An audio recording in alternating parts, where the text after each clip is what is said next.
from God? Understanding Buddhism's perspective on the divine.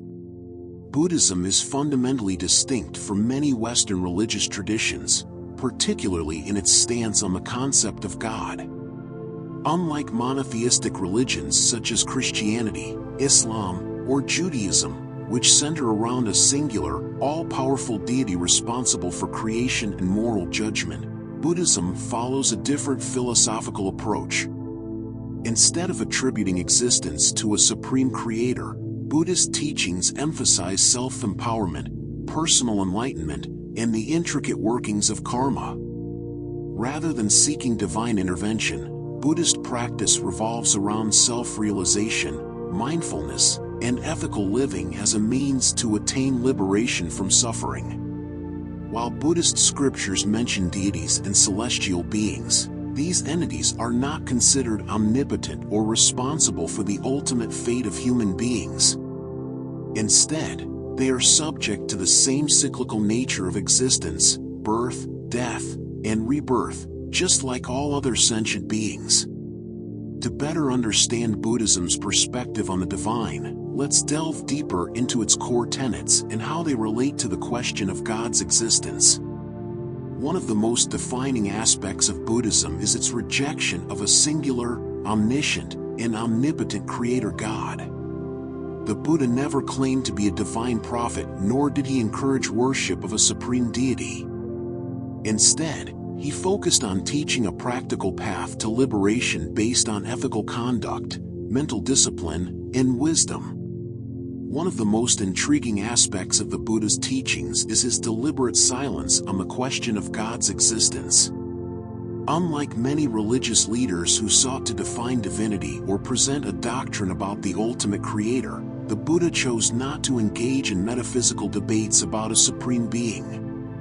This silence was not due to ignorance or avoidance, but was instead a carefully considered stance that aligned with his overarching goal, guiding people toward liberation from suffering. The Buddha's response to theological questions. Throughout his life, Siddhartha Gautama was asked numerous times about the nature of the universe, the existence of a creator, and whether the soul was eternal. However, he consistently refrained from providing definitive answers to these questions. His reasoning was simple: such inquiries do not contribute to the end of suffering, which was the primary focus of his teachings. In one of the most well-known dialogues recorded in the Buddhist texts, a disciple named Mukyaputta asked the Buddha whether the universe was eternal or not, whether the soul and body were the same or different, and whether an enlightened being existed after death. The Buddha responded with the parable of the poison arrow, which illustrates his pragmatic approach. Suppose a man is struck by a poison arrow, and his friends and family bring a doctor to remove it.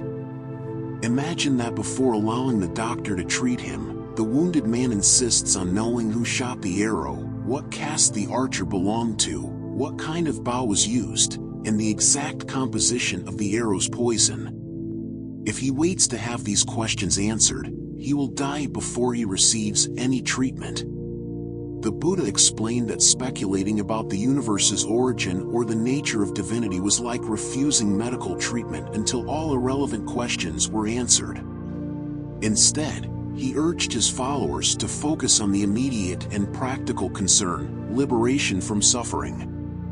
Agnostic or beyond theism? The Buddha's middle path. Some scholars describe the Buddha as an agnostic, meaning he neither affirmed nor denied the existence of a supreme deity. However, this categorization may not fully capture his nuanced approach. Rather than simply avoiding the topic, the Buddha sought to redirect his followers' focus toward what he considered more essential: understanding the nature of suffering, dukkha, its origin, its cessation, and the path leading to liberation. His teachings are deeply rooted in rational inquiry and experiential wisdom rather than blind faith. He discouraged speculative debates on metaphysical subjects and instead emphasized direct personal experience through meditation, ethical conduct, and insight. In some discourses, such as the Agivakagata Sutta, the Buddha encountered a wandering ascetic named Vakagata, who asked whether the self existed or not. The Buddha remained silent. Later, when his disciple Ananda inquired about this, the Buddha explained that if he had said the self exists, it would contradict his teaching on impermanence and non-self, anatta. If he had said the self does not exist, it might have led to confusion or distress in those not yet ready to grasp the concept. This strategic silence was not indecisiveness but rather an acknowledgement that such questions were irrelevant to spiritual progress. The Buddha's focus was not on abstract theological speculation but on practical wisdom that led to liberation from suffering. The Buddha's reluctance to define or describe a supreme being stands in stark contrast to many other religious traditions of his time. In ancient India, Brahmanical traditions, which later evolved into Hinduism, emphasized the role of a cosmic creator, Brahma, and various deities responsible for maintaining cosmic order. The Buddha, however, challenged these notions, emphasizing that even powerful celestial beings, devas, were subject to the same laws of karma and rebirth as humans. Unlike Hindu sages who sought union with Brahman, the ultimate reality, the Buddha taught that true liberation, nirvana, did not involve merging with a divine entity but rather the cessation of suffering through direct insight and wisdom. His rejection of a divine creator also differentiates Buddhism from monotheistic religions like Christianity, Islam, and Judaism, where God is seen as an eternal, omniscient, and omnipotent being who governs the universe and judges human actions. In Buddhism, morality is not dictated by divine commandments but is instead governed by the natural law of karma, the principle that actions have consequences independent of divine intervention. The practical implications of the Buddha's silence. By refusing to engage in theological speculation, the Buddha ensured that Buddhism remained a practical and experiential path rather than a faith-based doctrine. His teachings invite individuals to explore truth through direct experience rather than relying on external authorities or divine revelation. This approach has several important implications. It encourages personal inquiry. Rather than accepting religious dogma, Buddhists are encouraged to test the Buddha's teachings through their own experience and reasoning. The Kalama Sutta famously emphasizes that one should not believe something simply because it is written in scriptures, taught by a teacher, or passed down by tradition. Instead, individuals should investigate for themselves whether a teaching leads to peace, wisdom, and compassion. It avoids unnecessary theological conflicts. By not taking a stance on God's existence, Buddhism has historically been more adaptable and less prone to religious disputes compared to traditions that hinge on absolute theological claims. It keeps the focus on the present moment. Buddhism teaches that liberation comes from understanding and transforming the mind in the present, rather than hoping for divine intervention or focusing on abstract metaphysical questions. It removes the need for faith in a supreme being, since enlightenment, nirvana, is achieved through personal effort rather than divine grace. Buddhism provides a framework for spiritual development that does not require belief in a God. Did the Buddha completely reject the idea of God? Although the Buddha rejected the idea of a creator God, he did not outright deny the existence of supernatural beings. Buddhist texts mention various gods, devas, and powerful celestial beings who reside in higher realms. However, these deities are considered part of samsara, the cycle of birth and rebirth, and are not viewed as ultimate authorities. In some cases, Buddhist stories describe devas paying homage to the Buddha, acknowledging his superior wisdom. However, these narratives reinforce the idea that even divine beings must strive for enlightenment through wisdom and ethical living. Moreover, some later Buddhist traditions, particularly in Mahayana Buddhism, introduced cosmic Buddhas and Bodhisattvas who serve as compassionate guides for sentient beings. Figures like Amitabha Buddha and Avalokiteshvara are sometimes revered in ways that resemble theistic devotion. However, even in these cases, they are not seen as creators but as enlightened beings who assist others on the path. One of the fundamental distinctions between Buddhism and many other religious traditions is its rejection of a divine creator. Unlike theistic religions that attribute the universe's creation and moral governance to an omnipotent deity, Buddhism does not accept the idea of an eternal, all-powerful God who designs, controls, or intervenes in human affairs.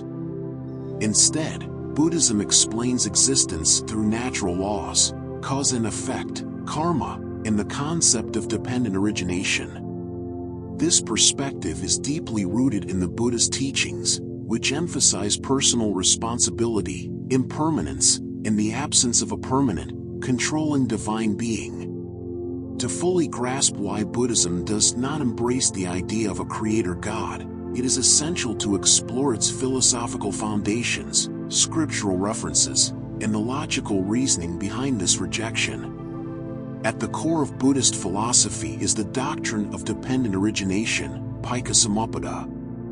This principle asserts that everything arises due to interdependent causes and conditions rather than through the will of a supreme creator. In other words, existence is not the result of divine command but is instead shaped by an intricate web of interconnected events. The Buddha himself explained dependent origination as follows. When this exists, that arises. When this ceases, that ceases. This teaching dismantles the idea of a singular, first cause, such as a creator God, because it posits that all phenomena arise from previous conditions. Just as a seed grows into a tree under the right conditions, sunlight, water, and nutrients, so too does life emerge due to countless factors rather than a divine act of creation. The Buddha discouraged speculation about an ultimate beginning of the universe because such inquiry does not lead to liberation from suffering. Instead, he emphasized understanding the causes of suffering and how to overcome them. Buddhist texts contain several instances where the Buddha either refutes the idea of a creator God or remains silent on metaphysical questions about the universe's origin. This is not merely a passive omission but an intentional rejection of the need for a divine being. The Buddha and Brahma's illusion. In the Brahmajala Sutta, the Supreme Net Discourse, the Buddha discusses various philosophical views, including the belief in a creator deity. He describes how some people believe in a God who declares himself the creator of all things.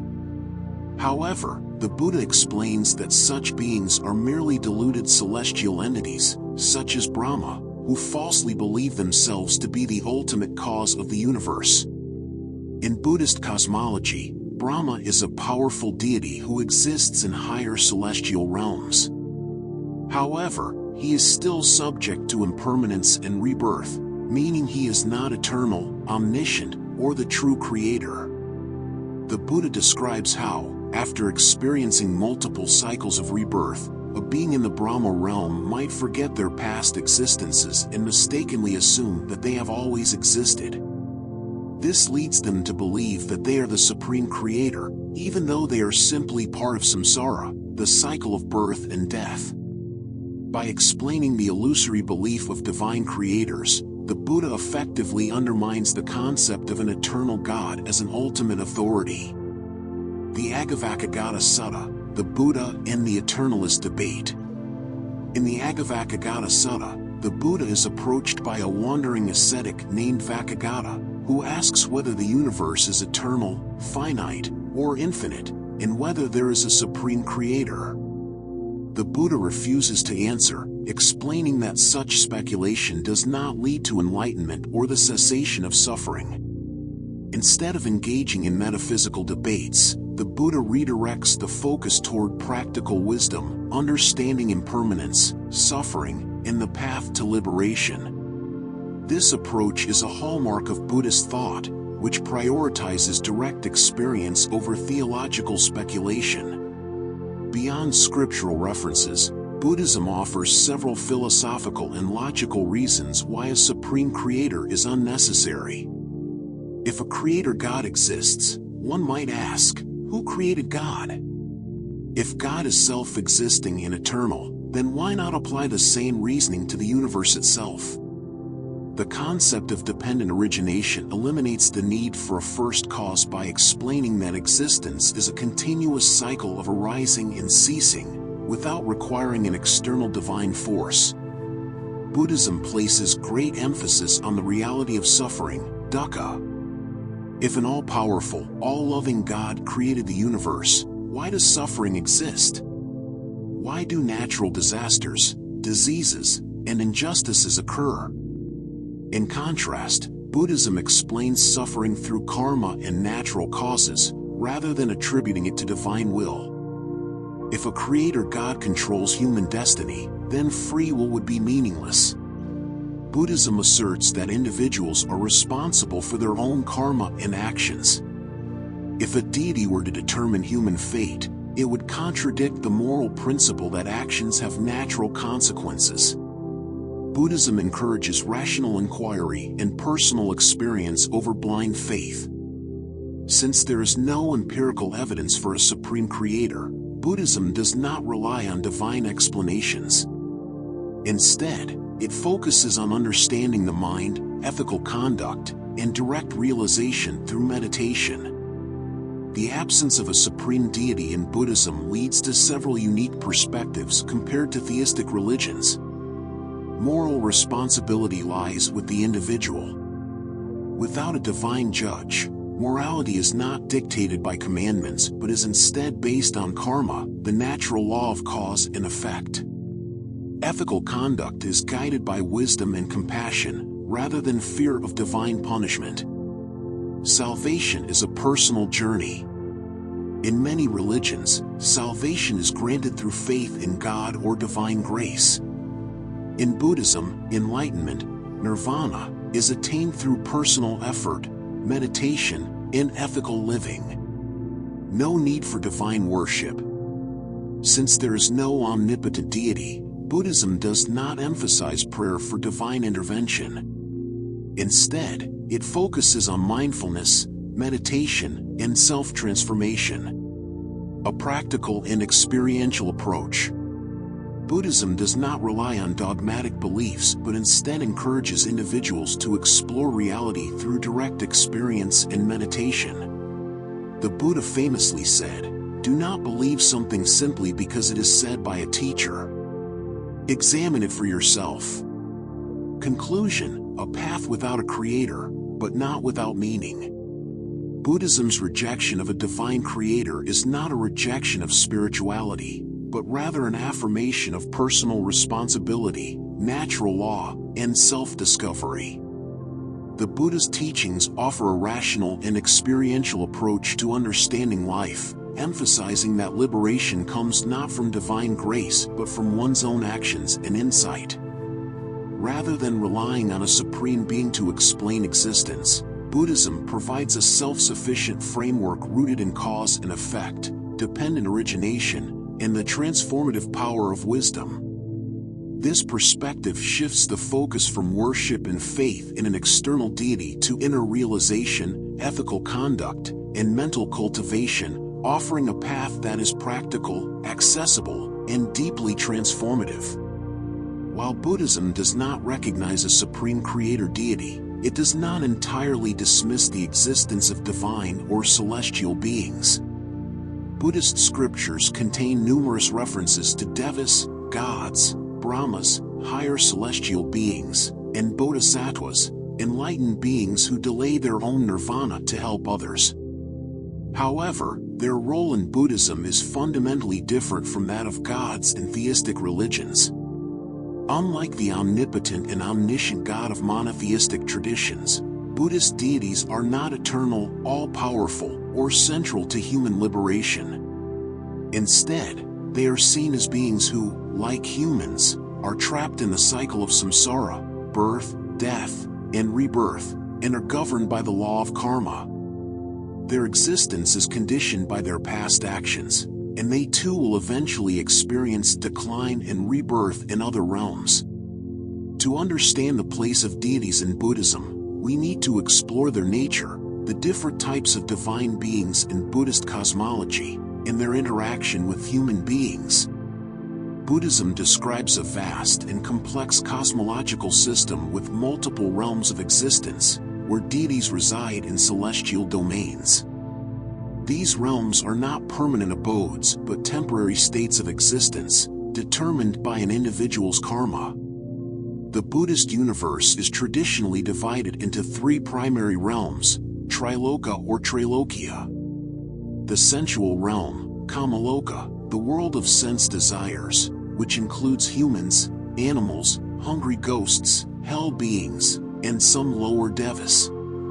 The form realm, Rupaloka, a higher plane where more refined celestial beings reside, having transcended crude sense desires but still possessing form. The formless realm, Rupaloka, the highest level of existence, where beings exist in pure mental states without physical form. Each of these realms contains various classes of deities, from minor nature spirits to powerful gods ruling over entire celestial domains. However, none of these beings are considered ultimate or eternal. Buddhist traditions recognize different classes of divine beings, each with unique characteristics and roles within the Buddhist worldview. The term deva in Buddhism refers to heavenly beings who enjoy great power, longevity, and happiness due to their past meritorious deeds. However, their lives are still subject to impermanence, anicca, suffering, dukkha, and the law of karma. Major deva realms in Buddhist cosmology. Tvetisa heaven, the heaven of the 33 gods. One of the most famous deva realms, ruled by Saka, Sakra or Indra, the king of the gods. The gods here experience great pleasures but are still bound by samsara. Tusita heaven, the realm where bodhisattvas reside before their final rebirth as Buddhas.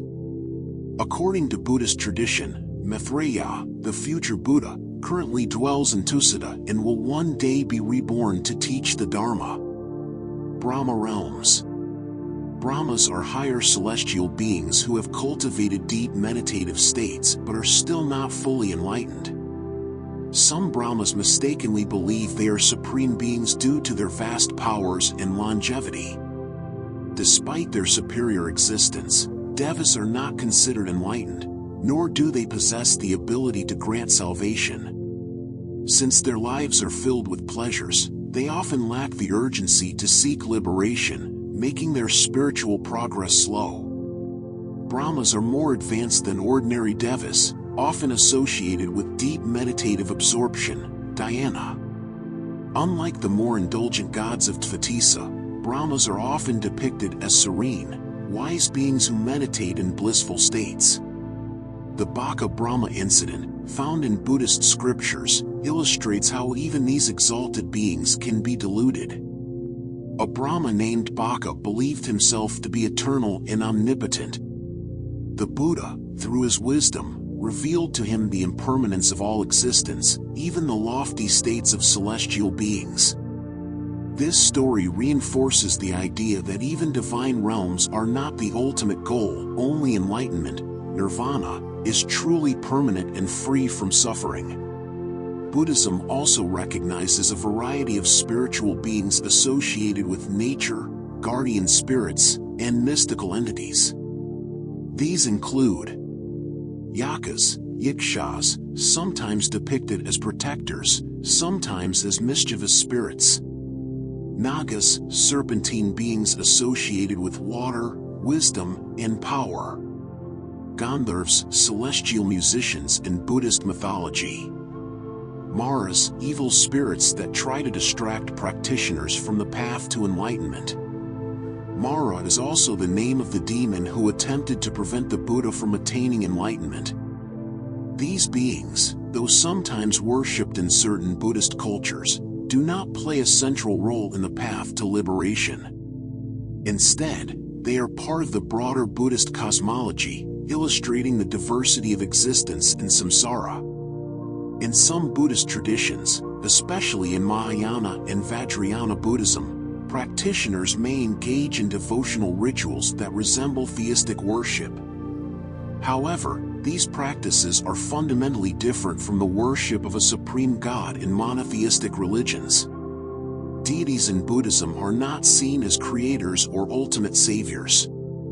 Offerings and prayers to deities are done for blessings, protection, or inspiration, not as acts of surrender or salvation. The Buddha himself discouraged excessive reliance on divine beings, emphasizing self-effort instead.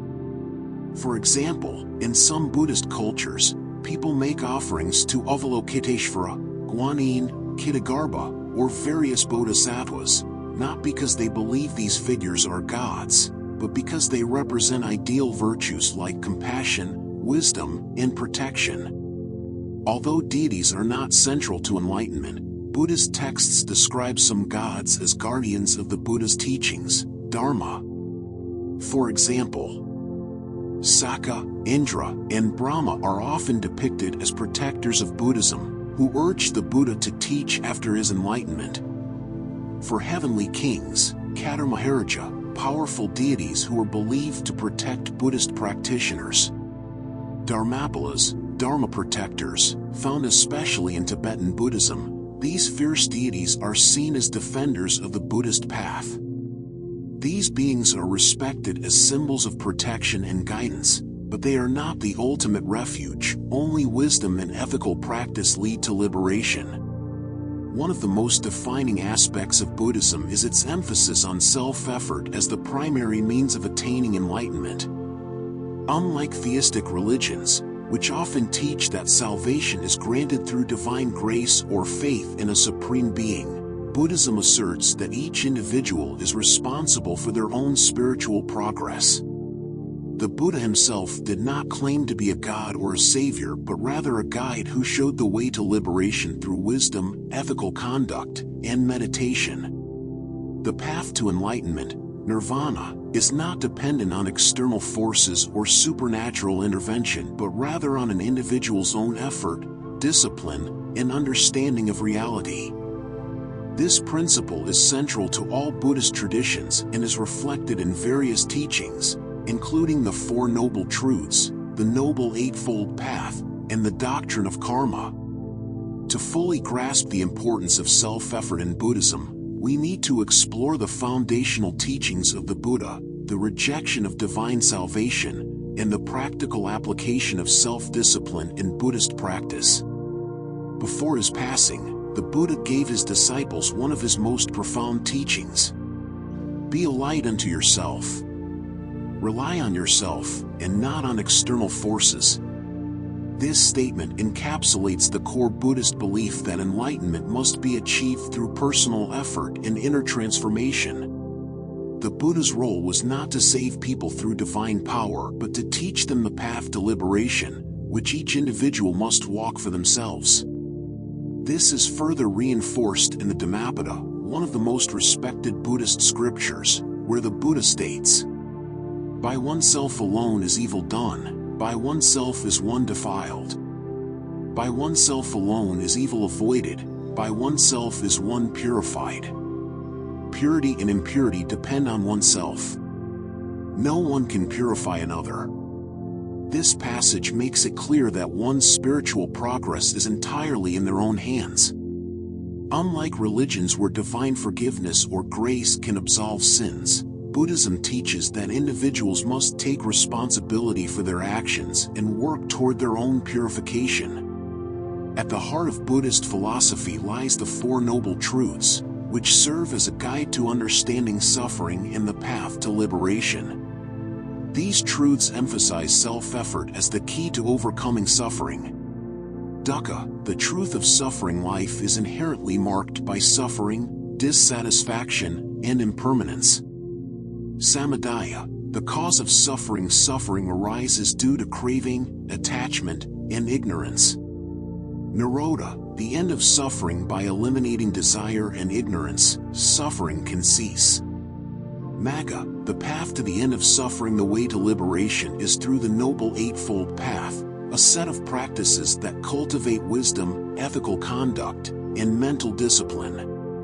The third and fourth noble truths are particularly important in emphasizing self-effort.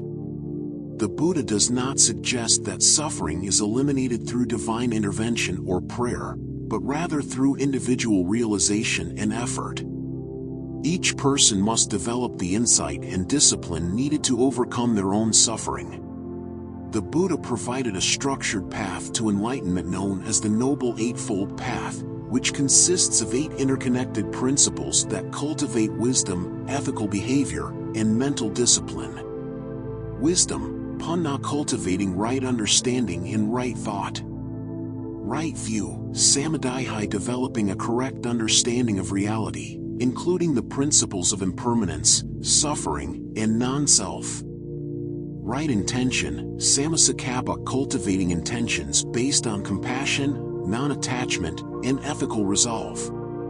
Ethical conduct, sila, living a moral life. Right speech, samavaka, speaking truthfully, avoiding harmful words, and using speech to promote kindness and wisdom.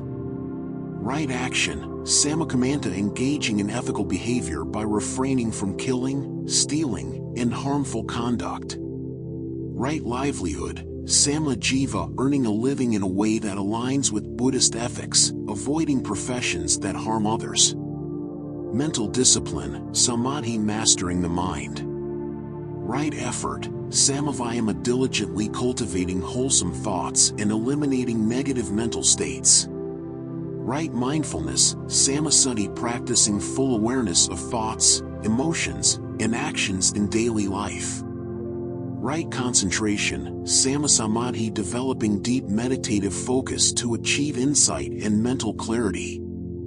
Each of these steps requires active self-effort, as the path to enlightenment is not something that can be granted by a deity or an external authority. Instead, it is cultivated through continuous practice, discipline, and self-awareness. Another key reason why Buddhism emphasizes self-effort is the concept of karma, action and its consequences.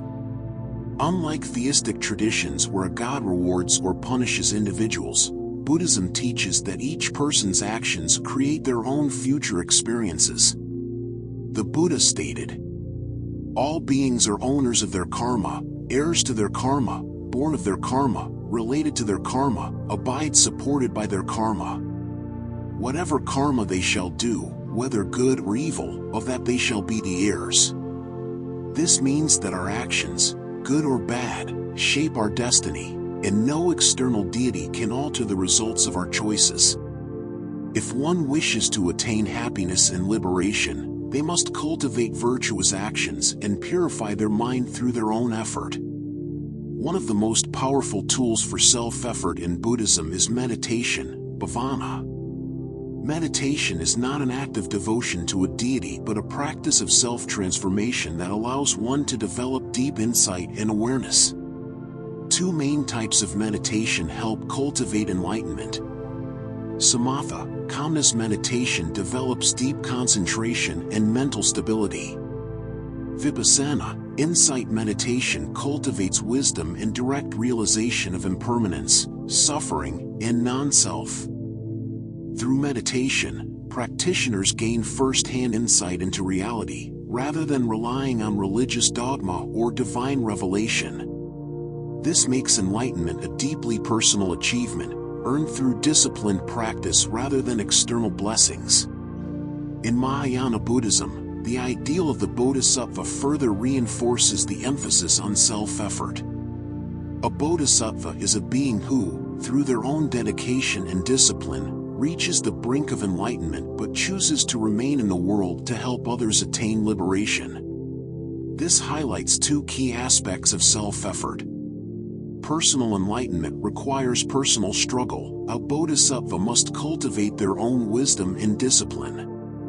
Helping others requires one's own strength. A bodhisattva does not rely on divine intervention but uses their own merit and compassion to aid others. The responsibility for enlightenment lies solely with the individual, not with gods, not with religious institutions, and not with external authorities. Through discipline, mindfulness, and meditation, one gradually eliminates ignorance and attains ultimate freedom from suffering. Thus, in Buddhism, the highest spiritual achievement, Nirvana, is not a gift from the divine but the result of one's own perseverance, wisdom, and self-transformation. One of the most foundational principles in Buddhism is karma, the universal law of cause and effect. Unlike the concept of divine judgment found in many theistic religions, karma operates as an impersonal, natural law that governs the consequences of all actions, thoughts, and intentions. In Buddhist philosophy, karma is not administered by a supreme deity or divine judge, nor is it a system of rewards and punishments handed down by a god. Instead, karma is a self-regulating moral law that ensures that all actions, whether good, bad, or neutral, inevitably lead to corresponding outcomes. To fully understand the Buddhist view of karma, we must explore its definition, how it works, its relationship with rebirth, misconceptions, and its role in moral responsibility and enlightenment. The word karma, Pali, kamma, comes from the Sanskrit root k, meaning action or deed. In Buddhism, karma refers to volitional actions, those performed with intention, whether by body, speech, or mind. These actions create moral consequences that shape both present and future experiences. The Buddha defined karma in the Anguttara Nikaya. Monks, it is volition that I call karma, for having willed, one acts by body, speech, and mind. This means that karma is not simply about external actions but is primarily determined by intention, satana. A person who unintentionally harms another does not generate the same karma as someone who acts with deliberate malice. Karma can be classified into three types. Bodily karma, kaya kama actions performed physically, such as helping others or harming them. Verbal karma, vachi kama speech-related actions, such as speaking truthfully or lying. Mental karma, mano kama thought processes, including goodwill, hatred, or ignorance. These three forms of karma collectively shape an individual's present experiences and future rebirths. The law of karma operates on the fundamental principle that every action has consequences, though the effects may not be immediate. The Buddhist understanding of karma can be compared to planting seeds. Some actions bear fruit quickly, while others take time to mature. Buddhist texts classify karma into four categories based on the time of its fruition. Immediately effective karma, dinadhamavadaniya karma. This karma produces results in the present life. Example, if a person acts with kindness, they may experience happiness or social harmony soon after. Subsequently effective karma, upapajavadaniya karma. This karma produces results in the next life. Example, a person who practices generosity may be reborn into favorable conditions. Indefinitely effective karma, apraparyavadaniya karma. This karma takes effect in future rebirths beyond the next one. Example, deep-seated habits of virtue or vice can shape long-term karmic consequences. Defunct or ineffective karma, ahosi karma. Karma that does not bear fruit due to external conditions changing. Example, if a person intends to harm someone but is prevented from doing so, the karma remains incomplete. This classification emphasizes that not all karma produces immediate results, reinforcing the Buddhist view that life's experiences are shaped by an intricate web of past and present actions. In Buddhism, karma is broadly divided into two categories. Wholesome, kusala, karma, actions rooted in generosity, compassion, wisdom, and ethical conduct. Unwholesome, akusala, karma, actions driven by greed, hatred, ignorance, and unethical behavior.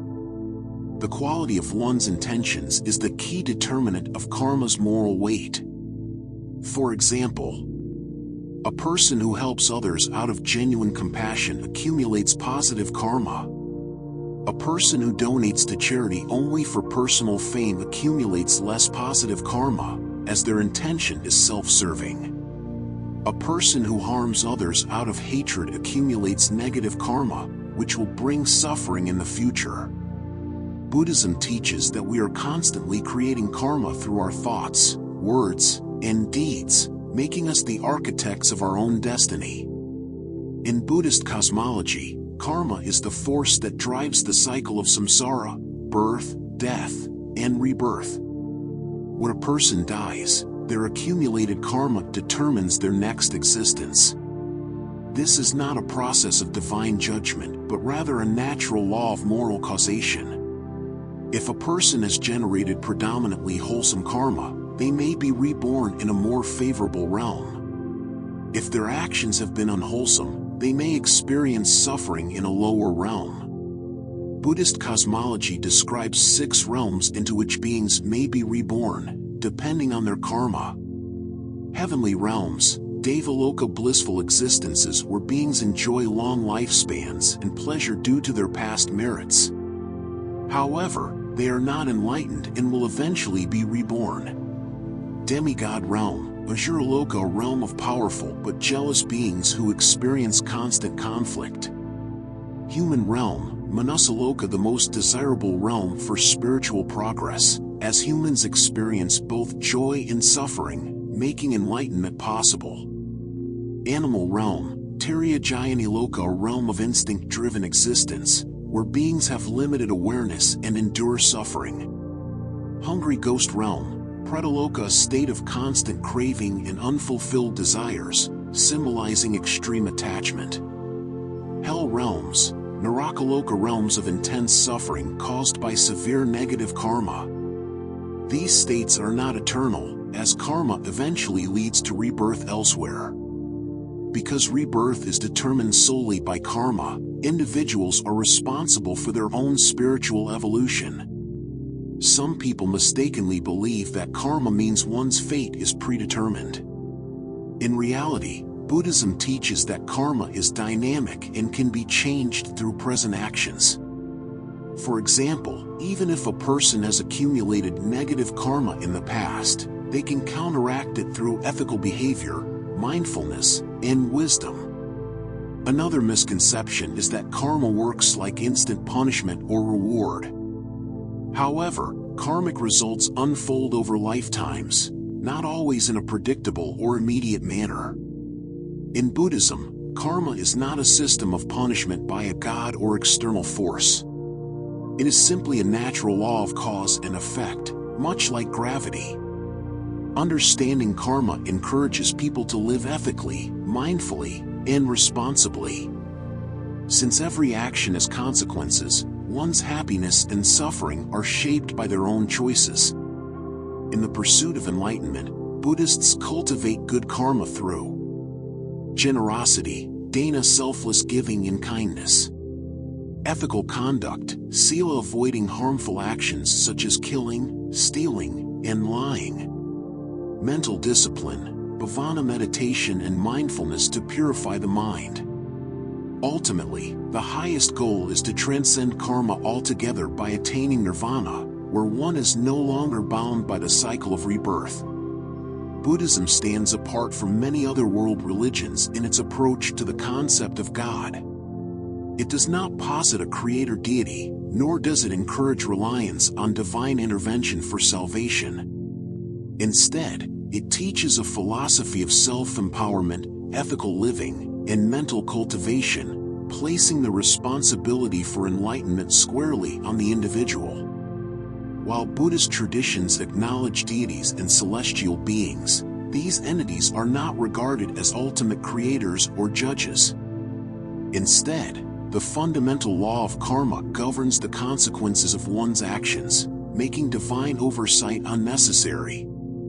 Ultimately, Buddhism is a path of inner transformation, one that does not require faith in a god but rather a deep commitment to self-awareness, wisdom, and compassion.